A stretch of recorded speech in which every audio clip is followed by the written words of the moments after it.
राजेश जी, अभी अभी खबर आई है, राहुल गांधी ने एक ट्वीट किया और बीजेपी की साजिश इसे बताया और ये कहा कि सामाजिक न्याय की लड़ाई लड़ने वालों की ये जीत है, बीजेपी युवाओं की दुश्मन है। क्या आपको लगता है कि शिक्षक भर्ती में वाकई आरक्षण को दरकिनार करते हुए लिस्ट बनाई गई थी, चौधरी साहब? देखिए, हमारा पहले दिन से ये मानना था कि यदि इसमें कोई गड़बड़ हुई है तो उसको हम दूर करेंगे। निश्चित रूप से ये हमने कोर्ट में भी कहा था और समय समय पर हमारी सरकार ने ये बयान भी दिए थे। और पिछड़ा वर्ग आयोग ने जो अपनी रिपोर्ट दी थी उससे सरकार भी सहमत थी। हाई कोर्ट का जो निर्णय आया उस निर्णय से हम सहमत हैं। और सबको जो नियमानुसार इसका स्क्रूटनी करके उनको नियुक्ति देने का काम सरकार करेगी। चूंकि मामला हाईकोर्ट में लंबित था, इसमें सरकार अपनी तरफ से कोई निर्णय नहीं कर सकती थी। ये हमारे सामने मजबूरी थी, नहीं तो अभी कब का ये निर्णय हो गया होता। तो सरकार को जो आदेश दिया है हाई कोर्ट ने, उस आदेश का हम सम्मान करते हैं, उसका अक्षर से पालन किया जाएगा। और जहां तक राहुल गांधी की आप बात कर रहे हैं, राहुल गांधी के पास कोई विषय तो है नहीं। राहुल गांधी यदि आरक्षण के विषय को समझ जाए तो दावा करता हूं इस बात को उनकी समझ ही नहीं आएगा कि कौन किस जाति से है, किस जाति से नहीं है, क्या है क्या नहीं है, कैसे आरक्षण मिलना चाहिए, उनके सर से उतर जाएगी बात। पर हम आदेश का इसका सम्मान करते हैं, उसका अक्षर से पालन करेंगे। राजेश जी, मैं एक एक सवाल ही पूछना चाह रहा था, लेकिन आपसे एक और सवाल आपसे पूछ लेता हूं। मेहमान आज ज्यादा है हमारे साथ। जब इस मामले में याचिका अदालत में लगाई गई तो यूपी सरकार की तरफ से चौधरी साहब ये कहा गया कि नहीं, इसमें कोई गड़बड़ नहीं है, ये बात गलत है और कहीं भी ओबीसी या एससी कोटे के साथ कोई भी छेड़छाड़ नहीं की। ये आप ही की सरकार ने कहा था, आप ही की सरकार की तरफ से। जो अगर हम गलत हैं तो बताइए। देखिए, पहले जब बच्चे हाई कोर्ट गए और हाई कोर्ट की एकल ब्रांच का एक बेंच का जो आदेश था उसके अनुसार काम कर रही थी सरकार। अभी जब वो डबल बेंच का निर्णय आया तो उससे कर रहे हैं। सरकार काम करती है तो हो सकता है कोई उसमें थोड़ी बहुत 19-20 बात रह गई हो, उसको दूर किया जाएगा। राजेश जी, आपने ईमानदारी से ये कहा कि 19-20 हो सकता है और हम उसे दूर करेंगे, ये आपकी बहुत अच्छी बात है और साफगोई भी आपकी है। लेकिन पहले ही अगर सरकार ये मान लेती सर, तो आज देखिए हाईकोर्ट के आदेश के बाद आपको ऐसा नहीं कहना पड़ता। प्रियंका गुप्ता जी, प्रियंका जी, अगर हम आपसे कांग्रेस की प्रवक्ता नेता होने से अलग युवाओं की बात करें तो आपको क्या लगता है, इसमें किसका नुकसान हुआ है, किसको फायदा हुआ है? अंसारी जी, सबसे पहले तो मैं ये कहना चाहूंगी कि जो भारतीय जनता पार्टी का संविधान विरोधी चेहरा है वो आज हाई कोर्ट के जरिए बेनकाब हुआ है। लगातार जिस बात को कांग्रेस पार्टी कहती चली आ रही थी, चाहे वो लोकसभा का चुनाव हो, चाहे वो उससे पहले हो, चाहे बच्चों के आरक्षण छीनने की बात हो, वो सच आज निकल के सामने। हकीकत ये है कि इसमें नुकसान किसका है? इसमें नुकसान उन बच्चों का है जो लगातार 5 साल तक सरकार की यातनाओं का शिकार होते रहे, सड़कों पर घसीटे गए, ठंडी हो, गर्मी हो, बरसात हो, उनके साथ अन्याय किया गया। अगर ये सरकार आज कहती है कि हम मान लेते तो पहले ही मान लेते, 5 साल उनके सड़कों पर बर्बाद नहीं होते। और आज जब ये न्याय हो जाता है तो उनके भी साल बर्बाद होते हैं, उन बच्चों का भी जीवन बर्बाद होता है जिन्हें आरक्षण से बाहर किया जाए। हकीकत ये है, उसका जिम्मेदार कौन? भारतीय जनता पार्टी। कि आप बताइए कौन सा ऐसा नेता है जिसके पास ये बच्चे नहीं गए? देश से लेकर प्रदेश तक सभी नेताओं के ये बच्चे चक्कर काटते रहे पर कहीं से न्याय की उम्मीद तक नहीं हुई। हकीकत यह है कि भारतीय जनता पार्टी आरक्षण के खिलाफ है, इसीलिए आरक्षण को इतना कॉम्प्लिकेटेड बना दिया कि उन बच्चों को आरक्षण जो उनकी संवैधानिक अधिकार था वो भी नहीं मिल पाया। और आपको अगर आरक्षण के बारे में नहीं पता, आपके अधिकारियों को नहीं पता, तो जिनको आरक्षण के बारे में पता है आप उनसे इस आरक्षण की व्यवस्था को बनवाते। आपकी नाकामी, आपका नाकारापन उन बच्चों की जिंदगियों पर भारी पड़ा। उनके साथ उनके परिवारों ने भी झेला, उनके साथ उन बच्चों ने भी झेला है जिनकी आशाएं आकांक्षाएं सब पूरी तरीके से धूमिल हो गई। आज कटाव यहाँ पहुंच जा रहा है कि जो SC ST OBC है उसका कटाव कहीं कहीं जनरल बच्चों से भी ऊपर चला जा रहा है। हकीकत ये है, चाहे वो EWS का बच्चा हो, चाहे वो जो है डिसेबल बच्चा हो, सभी का कटाव लगातार इनकी गलत आरक्षण व्यवस्था की वजह से बढ़ता चला जा रहा है।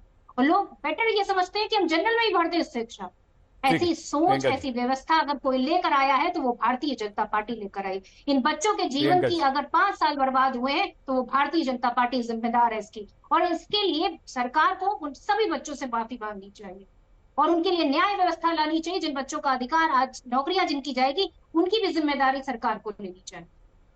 प्रियंका जी, समय का थोड़ा ख्याल रखिए, 6 लोग हैं, सभी को बराबर समय देना है। अनिल दुबे जी, दुबे जी सीधा सा प्रश्न, क्या ओबीसी एससी आरक्षण के साथ इस लिस्ट में खिलवाड़ हुआ है, आप मानते हैं? देखिए, कुछ तो विसंगतियां थी। इन विसंगतियों को लेकर के छात्र आंदोलन कर रहे थे। उस समय हम लोग विपक्ष में थे। हमारे नेता माननीय जयंत चौधरी जी इनके धरने पर 9 दिसंबर 2023 को इनके धरने पर गए थे। इन छात्रों ने उनसे दिल्ली में भी संपर्क किया था। हम लोग इनके आंदोलन में रहे, तो इनकी मांगों को, इसमें जो विसंगतियां थी, उन मुद्दों को हम लोग पहले भी उठा रहे थे। और हम एनडीए में आने के बाद प्रॉपर फोरम पर हमारे नेता ने इस बात को रखा भी था कि 69,000 शिक्षकों की भर्ती में जो विसंगतियां हैं उनको दूर किया जाए।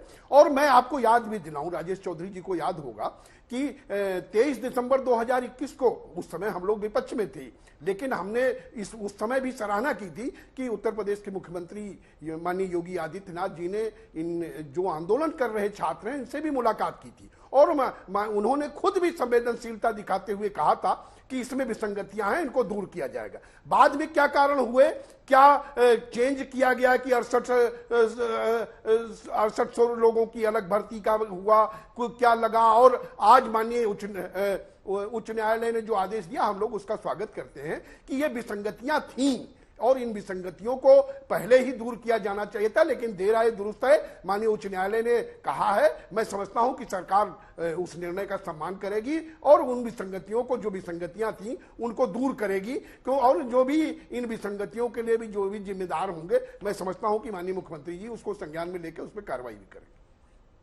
ठीक है दुबे जी, बहुत संक्षेप में और ठीक आपने अपनी बात कर दी। घनश्याम तिवारी जी, क्या आपको लगता है कि रिजर्व्ड कैटेगरी के कैंडिडेट्स को इससे बेहद नुकसान हुआ है और अब भले ही उन्हें फायदा मिल जाए, लेकिन जो ऑलरेडी नौकरी कर रहे हैं, जिनकी नौकरी जाएगी, उन्हें नुकसान हो जाएगा? मानते हैं आप ऐसा कि अगर किसी को फायदा पहुंच रहा है तो कुछ ऐसे बेकसूर नौजवान भी हैं हमारे जिन्हें नुकसान भी हो सकता है? नमस्कार सईद जी, आपको, दर्शकों को और को पैनलिस्ट को। और सबसे पहले मैं आपके मंच से विनेश फोगाट का भारत में गर्मजोशी से स्वागत करता हूं।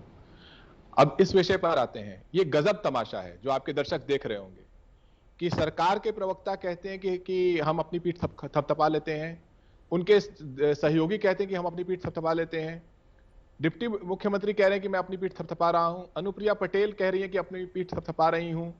6 साल से अभ्यर्थी सड़क पर हैं, 6 साल से। 2018 से ये प्रक्रिया शुरू हुई थी। आप ये सोचिए, ये जो अभ्यर्थी हैं, ये इन्हें स्कूल में होना चाहिए था, पढ़ा रहे होते। 6 साल से सरकार ने शिक्षा व्यवस्था को तबाह किया, ऐसे स्कूलों में जहां पे गरीब, पिछड़े, दलित वर्गों के बच्चे ज्यादातर पढ़ते हैं। तो आप शिक्षा व्यवस्था को तबाह कर रहे थे। और आप जिसे अगर आप कोई गूगल करें तो आज के छात्र, आज उत्तर प्रदेश में लोग इसे आरक्षण घोटाला कह रहे हैं। आप आरक्षण घोटाला कह रहे थे। कौन कर रहा था आरक्षण घोटाला? मुझे लगता है कोई भी गूगल करे, 2019 में इसके प्रदर्शन के बारे में गूगल करे, 2020 में प्रदर्शन के बारे में गूगल करे, 2021 में, 2022 में, ऐसा कोई न्याय का मंच नहीं था जहां पर इन अभ्यर्थियों को, इन शिक्षकों को न्याय की बात कही जाती थी, इनको सफलता मिलती थी, लेकिन फिर भी एक अड़ियल योगी सरकार अड़ी रहती थी।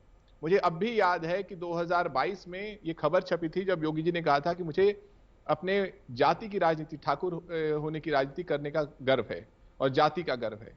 ये जो मानसिकता है कि हम अपनी जाति का गर्व मनाएंगे और समूची जो सामाजिक न्याय की लड़ाई है उसको आरक्षण घोटाला में बदल देंगे, और जब उस लड़ाई को प्रदर्शन करने वाले लोग जो बिल्कुल साधारण परिवार से आते हैं, उनमें से कई लोग जेल गए, कई लोग को तरह तरह से यातनाएं दी गई, वो लोग जब ये लड़ाई जीत लेते हैं तो एक सरकार जो तमाशाबीन रही, उस पीड़न में शामिल हुई, वो आकर के बधाई खुद को दे रही है। शर्म आनी चाहिए। इसके जिम्मेदार ये सभी लोग हैं। इसके जिम्मेदार योगी आदित्यनाथ हैं, इसके जिम्मेदार केशव प्रसाद मौर्य हैं, इसके जिम्मेदार आज आरएलडी है जो उनके साथ खड़ी है, जो इसके बारे में कुछ नहीं कह पा रही। इसके जिम्मेदार अनुप्रिया पटेल है, इसके जिम्मेदार जिन लोगों के आपने बयान दिखाए, ओपी राजभर, ये सभी लोग हैं, इन्होंने सभी ने अपने अपने तरीके से छात्रों के साथ प्रपंच किया है, पाखंड किया है। आज ये अभ्यर्थी, आज ये शिक्षक जीते हैं और ये सरकार की जिम्मेदारी है कि इस लड़ाई में जिसकी जिसकी क्षति हो रही है अब वो क्षति पूर्ति करें, जिसको कोर्ट ने भी अपने आदेश में लिखा है। ठीक है, शांतनु गुप्ता जी। गुप्ता जी, आपको लगता है कि अगर आरक्षण की जो तय सीमा है उतना न दिया गया तो ये कहीं ना कहीं जानबूझकर किया गया होगा? और क्या आपको लगता है कि ऐसे लोगों को सामने लाना होगा या एक ऐसी प्रक्रिया है जिसमें ये गलती हो गई, तो ये घोटाला है, गलती है या जानबूझकर ऐसा किया गया है? क्या लगता है शांतनु जी? मैं इस केस को पिछले 7 साल से फॉलो कर रहा हूं, मैंने इस पर कई आर्टिकल लिखे हैं। अगर आप मुझे 2 मिनट दें तो विस्तार से आपके दर्शकों को बताऊंगा हुआ क्या। आपकी रिपोर्ट में काफी कुछ बता दिया, उसमें कुछ चीजें गैप थी, उसको मैं फिल करूंगा जी। उत्तर प्रदेश सरकार ने पिछले 7 साल में 1.5 लाख टीचरों की भर्ती करी। आपने भी बताया उसे अलग तरह से, पहले कुछ 68,500 की, फिर 69,000 की भर्ती आई। और दोनों एनआईसी के एक सॉफ्टवेयर है उसमें, जिसमें सारे रिजर्वेशन रूल एंटर्ड होते हैं, उसके हिसाब से चलती। बीच में एनआईसी का अपडेट आया जिसमें 2 तरह के रिजर्वेशन होते हैं, हॉरिजॉन्टल रिजर्वेशन और vertical reservation. Vertical reservation SC ST OBC, horizontal मतलब उसी के अंदर रिजर्वेशन होते हैं, जैसे महिला का रिजर्वेशन, स्वतंत्र सेनानी का रिजर्वेशन, जो डिसेबल्ड है उसका रिजर्वेशन, उससे हॉरिजॉन्टल रिजर्वेशन कहते हैं। तो वो कुछ रिवर्स हो गया था, तो उससे जो 59,000 वाली भर्ती वो हो गई, जैसा आपकी रिपोर्ट में बताया वो हो गई। लोग भी आ गए, 1.5 लाख लोग आ गए, करीब फील्ड पे आ गए, उनकी नियुक्ति हो गई। उसमें 6800 में गलती निकली, 6800, और वो सूची दूसरी आ गई। अब जो फंडामेंटल सब्सटेंशियल क्वेश्चन दूसरे कुछ और अभ्यर्थी फिर से लेके गए कोर्ट में, वो आप समझ गए, पहली बार 6800 वाला सॉल्व हो गया, फिर अभ्यर्थी कुछ लेके गए। वहां पे फंडामेंटल क्वेश्चन ये था कि आप रिजर्वेशन को ऑल थ्रू आउट यूज करेंगे कि हर स्टेज पे यूज करेंगे। मेरा मतलब है कि अगर आपने एज का फायदा लिया, फीस का फायदा लिया, तो उसके बाद आपको रिजर्वेशन वाली लिस्ट में ही रहना पड़ेगा, फिर आप ओपन मेरिट लिस्ट में नहीं आ सकते। जैसे यूपीएससी भी वैसे ही एडमिशन करती है, उत्तर प्रदेश पब्लिक, और पूरे देश में ऐसे ही होता है, क्योंकि इसमें कई स्टेज होती हैं। इसमें पहले आप फीस का लाभ लेते हैं, एज का लाभ लेते हैं, फिर TAT, super TAT, academic performance, merit list. ये सिंगल बेंच ने भी इसी को माना कि अगर आप एक बार रिजर्वेशन की कैटेगरी में घुस गए तो आपको उसी लिस्ट में रहना पड़ेगा। उसके बाद ये डबल बेंच ने इस फंडामेंटल क्वेश्चन पे जजमेंट दिया है, और मेरे ख्याल से कोई ना कोई इसको लेके, सरकार ना जाए, इसे सुप्रीम कोर्ट में जाएगा, क्योंकि सुप्रीम कोर्ट ने अपने बहुत सारे वर्डिक्ट में कहा है कि आप ये जो मैं बात कर रहा हूं कि आप अगर आपने एक बार रिजर्वेशन का फायदा ले लिया तो आपको एंड तक उसी मेरिट पर रहना पड़ेगा। आज के जो 2 जज का जो आया है फ्राइडे को जजमेंट, ये कह रहा है कि हर स्टेज पे ओपन कंपटीशन होगा। तो ये फंडामेंटल लॉ का क्वेश्चन है, कोई रिजर्वेशन को कम ज्यादा नहीं कर रहा। एक बार मैं आपको आंकड़े और बता दूं, ये जो 69,000 भर्ती हुई, इसमें ओबीसी की 18,590 करीब पोजीशन बननी थी, लेकिन इसमें 34,000 ओबीसी की भर्ती हुई क्योंकि कुछ लोग ओपन मेरिट लिस्ट से आ गए। इसमें एससी की 14,400 की भर्ती होनी थी, इसमें 17,260 ओबीसी एससी कैंडिडेट सड़क पे है। तो ये फंडामेंटल क्वेश्चन है। मुझे लगता है आपके पैनल में कितने लोगों ने जजमेंट पढ़ा है? 50 पेज का जजमेंट है, 14 पेज से ऑपरेटिव प्रोसीजर शुरू होता है, पेज नंबर 14 से आखिरी के 1.5 पन्ने में डिसीजन है। मुझे नहीं लगता कि किसी ने वो जजमेंट पढ़ा भी है, यहाँ पे आके अपने राजनीतिक बयान दे रहे सब। ये फंडामेंटल क्वेश्चन है कि रिजर्वेशन आपने एक बार लाभ लिया है तो अंत में सूची उसी से बनेगी या हर स्टेज पे ओपन कॉम्पिटिशन होगा, जो सुप्रीम कोर्ट में कई सरकारें बार बार गई। शांतनु जी, ठीक है, बहुत अच्छी तरह से आपने समझाया, लेकिन जो हमारी रिसर्च टीम ने हमें जो आंकड़े दिए हैं वो आपसे मैच नहीं करते। हमारी रिसर्च टीम ने जो 21% है ना, 21% और 14% है, 14 अगर मैं थोड़ा सा यहां पर कंफ्यूज्ड हूं, और उसके मुकाबले 21 की जगह 16% बच्चों को यहां पर लिस्ट में शामिल किया गया। आप कह रहे हैं ज्यादा नौकरियां मिली है ना, और यहाँ जो हमारे पास आंकड़े हैं, मैं आपको बता दूं, इसकी मैं आपको त्रुटि बता दूं, इसमें क्या होता है। देखिए, आप जैसे मैंने आपको बताया कि अगर मेरिट में आप ओपन मेरिट में आ जाते हैं तो आपको जनरल लिस्ट में शामिल कर ले। मान लिया कट ऑफ जनरल की 100 है, 100 नंबर की है, और कोई OBC candidate, SC candidate, SC candidate भी 100 ले आता है, तो उसको जनरल मेरिट या मेरिटोरियस रिजर्व कैटेगरी में ले आते हैं। लेकिन ये तभी होता है जब उसने फीस का, एज का, कभी भी किसी एज पे लाभ ना लिया हो। अगर उसने लाभ ले लिया है किसी स्टेज पे तो उसे रिजर्वेशन वाली कैटेगरी में रहना। ये फंडामेंटल क्वोश्चन था जजेस के पास, जो आप अगर देखें 34 पेज का जजमेंट, मैंने पूरा जजमेंट पढ़ा है कि नहीं बिल्कुल, नहीं, अरे मैं आपसे सहमत हूं बिल्कुल। और वो हमारे प्रोड्यूसर और डायरेक्टर ने मुझे वो आंकड़ा एग्जैक्ट भेज दिया है। अभी तुरंत मेरे पास लैपटॉप है, उसके सामने आ गया, मैं आपको बता देता हूं।